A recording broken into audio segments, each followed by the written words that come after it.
मैं हूं डॉक्टर अरहम शब्बीर। आप मेरा यूट्यूब चैनल देख रहे हैं। आज हम डिस्कस करेंगे बहुत ही ज़्यादा इस्तेमाल होने वाली और बहुत ही मशहूर एंटीबायोटिक्स के बारे में, जिनके इस्तेमाल के बारे में एक ख़ास वार्निंग मौजूद है। ये एंटीबायोटिक्स हैं जिनको साइंटिफिकली पेनिसिलिन्स कहा जाता है।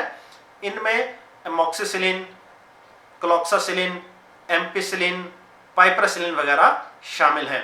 इसके अलावा कुछ और अद्वियात भी हैं जो पेनिसिलिन से स्ट्रक्चरली और मैकेनिस्टिकली मिलती जुलती हैं। इनको सेफलोस्पोरिन्स कहा जाता है। इन अद्वियात में सेफ्ट्राइएक्सोन, सेफिक्साइम, सेफिपाइम, सिफाक्लोर, सेफ्राडीन वगैरह शामिल हैं। तो इन अद्वियात से मुतल्लिक एक ख़ास वार्निंग मौजूद है। वो ये है कि इन अद्वियात के इस्तेमाल से इंसान को शदीद एलर्जी हो सकती है।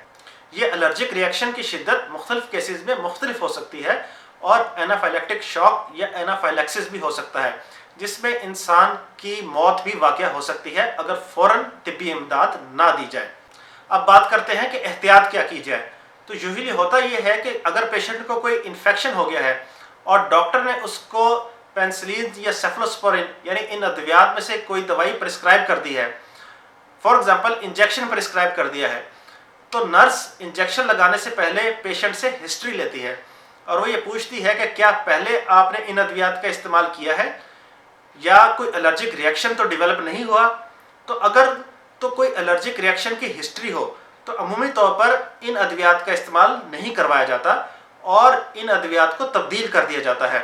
लेकिन अगर पहले से एलर्जिक रिएक्शन की कोई हिस्ट्री का पता ना हो या पेशेंट ने कभी इन अद्वियात का इस्तेमाल ना करवाया हो तो फिर एक स्किन टेस्ट किया जाता है। इस स्किन टेस्ट में इन अद्वियात को थोड़ी मिकदार में स्किन में इंजेक्ट किया जाता है और थोड़ा सा इंतज़ार किया जाता है।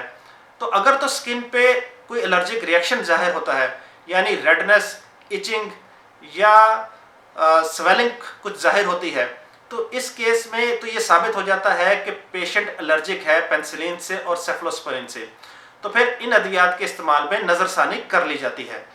अब बात करते हैं कि अगर किसी को एलर्जिक रिएक्शन डेवलप हो गया है तो इलाज क्या किया जाए।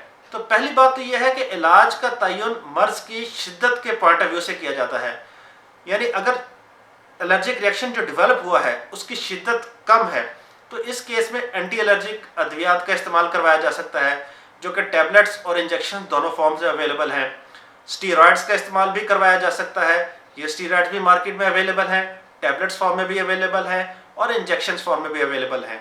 लेकिन अगर एलर्जिक रिएक्शन शदीद हो गया है और खुदा न खास्ता एनाफाइलेक्टिक शॉक की तरफ मरीज़ चला गया है तो इस सूरत में लाइफ सेविंग यही होता है कि फ़ौरन से एपिनेफ्रीन को इंजेक्ट किया जाए। एनाफाइलेक्सिस में यूजुअली पेशेंट का ब्लड प्रेशर गिर जाता है और सांस में दुश्वारी हो जाती है, सांस नहीं आ रहा होता।